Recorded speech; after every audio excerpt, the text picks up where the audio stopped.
Well, I have not a trick or an illusion this morning. I believe this little jar was given to me by Marie Gravitt many years ago when I was pastor at the Willie Springs Baptist Church. I may be mistaken, but that's the memory that I have. And here is a glass full of rice, just white, short-grained rice. And here is a baby food jar, and it's empty.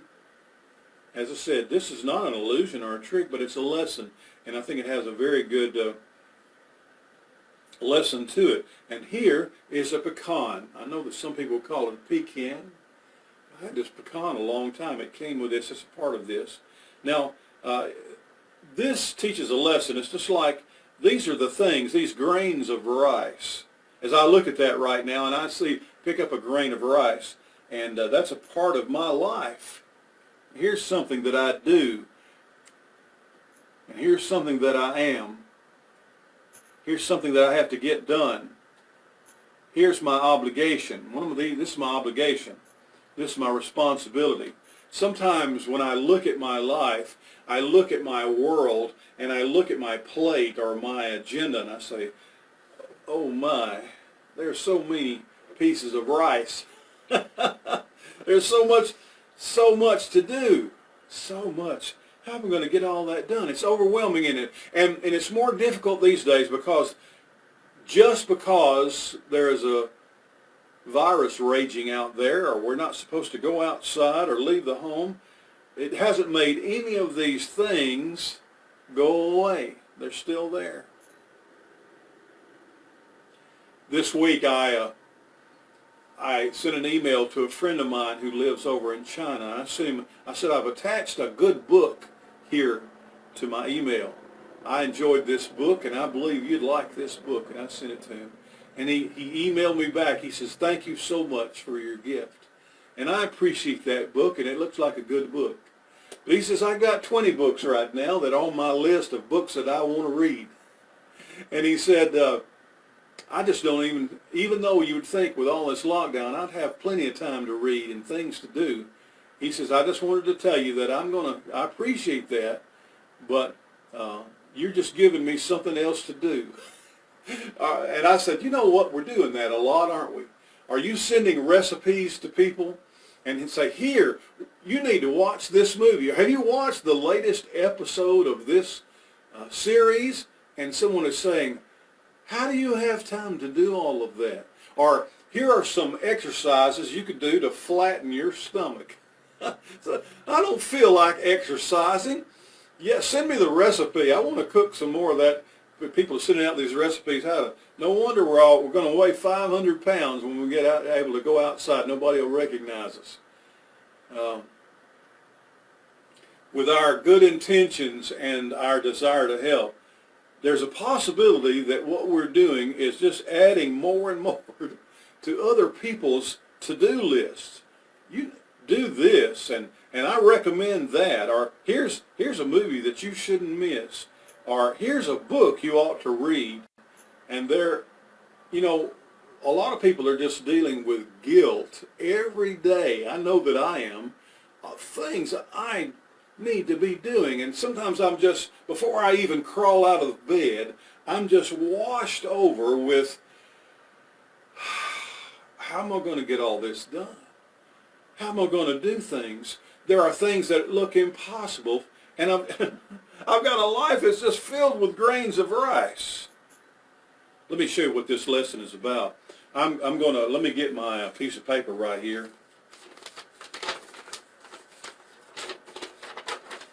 So many things to do, so many things to get done. Let me see if I can make me a makeshift funnel right here. Of course, this is nothing in there. It's just an empty funnel. I'm going to put this right here. This is just to help me. I'm going to put this rice. I want to see if I can get all these things done. I'm going to just pour this into there. It looks like there's far more in this glass than I can get in this jar.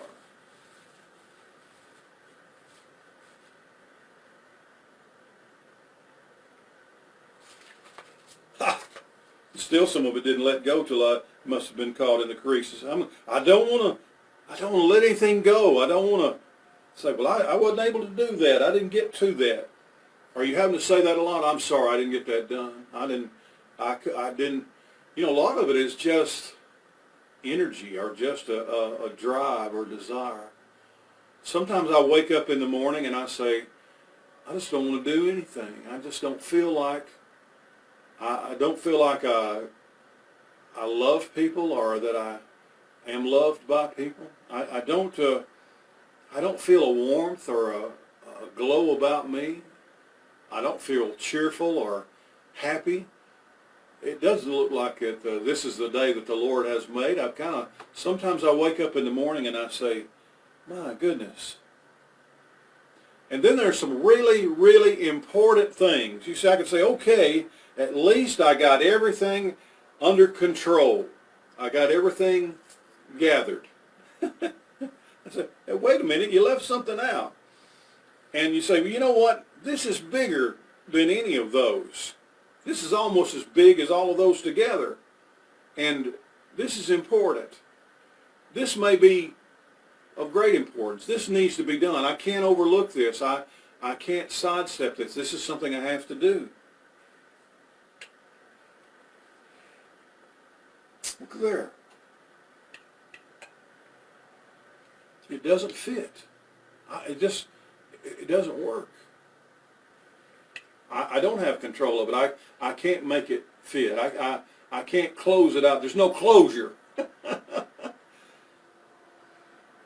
and all of these are important, but this is, you may have several pecans in your life. This is very important. I can't let this go. I can't put this on hold. This needs to be done, and yet I just don't see. Let me tell you something else. I don't know now. I have my own mental and emotional challenges, but let me tell you what. I'm going to give you a peek into my life. You may not care anything about it at all, but at least 2 or 3 mornings on every week when I'm lying in bed and I just woke up, I hurt all over. I mean, I just ache in every muscle and joint of my body. I'm just hurting.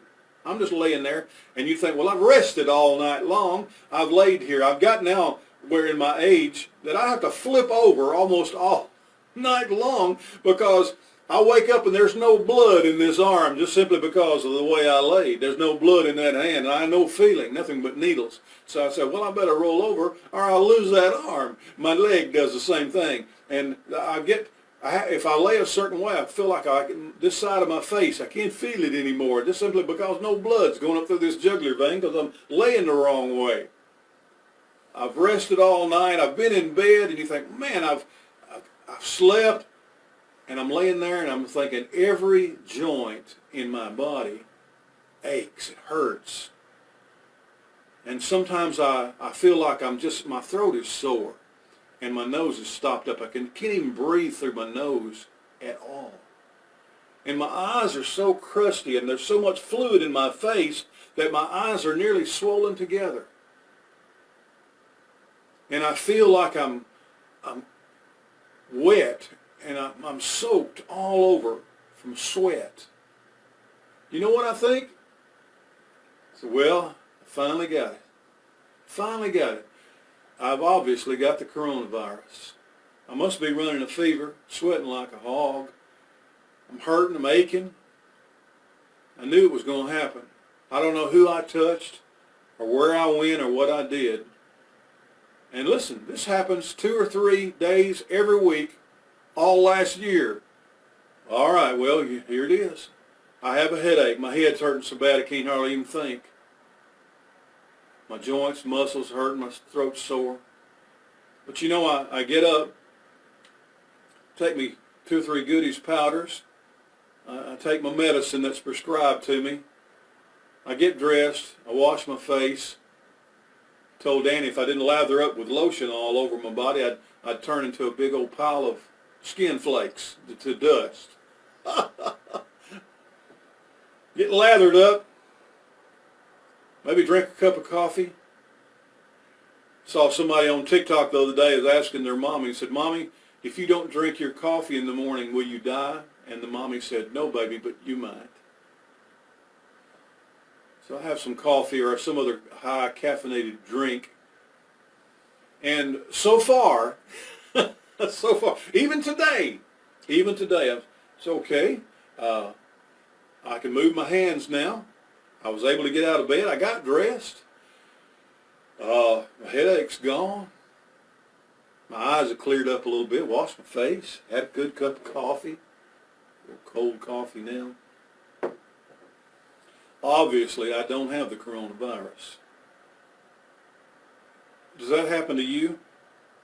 Does that happen to you? Well, I've got it. And some of you have woken up and say, I think I've got it. And you were right. I do have it. There's a way to do things, and there's a way, and I can't say that I have the wisdom to know what to do. But sometimes it means paying attention, first of all and foremost, to the important things. I'm going to put that pecan. There's some people call it a pecan. What's wrong with them? That's not a pecan. But there are 1,001 things, and sometimes you're just going to have to decide that maybe you can't do everything. Maybe you're not going to be able to do everything that there is to do, or everything that's on your calendar, everything that looks like it needs to be done. There's a book that I read many years ago. Yeah, that's what you ought to do. Add that to your reading list. The Tyranny of the Urgent. And I'm not talking about priority living, but I'm talking about letting God, asking God for His wisdom to find the things. I think I dropped one grain.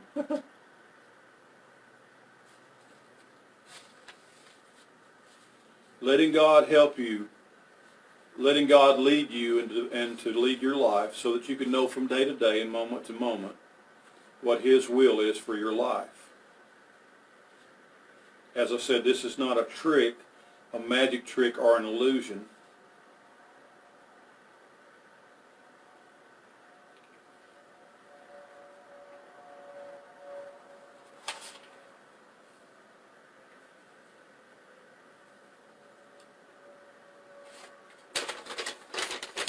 But it just looked like that pecan was just not going to fit at all. Looks like something's at least one thing's always going to try to get away. Every bit of that was in here fit in there. There are many things we probably ought to just not worry about and try to concern ourselves. But there are many, many things that are part of your life and a part of mine.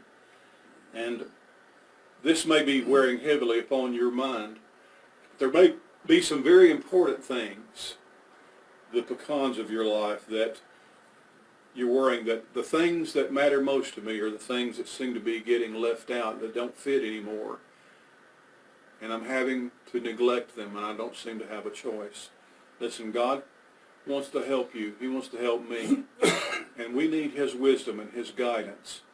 We're not always going to be able to know how to manage our lives and how to figure out our lives. And sometimes we're going to feel fearful and panicked and depressed and discouraged that we're never going to make it. It's not going to work. Or we finally will be consumed by some disease or some ailment. Yes, we're all going to die, but we can't be fearful of that. We can't allow that to manage and run our lives. God has a way for us. There's a verse in the Old Testament, the Proverbs, that says, there is a way that seemeth right unto man, but the end thereof are the ways of death. Your way, or my way, or God's way. We can find and we can know God's way. I trust that you will. There's peace in that. There's confidence. There's assurance. There's hope in that, in our faith in Him.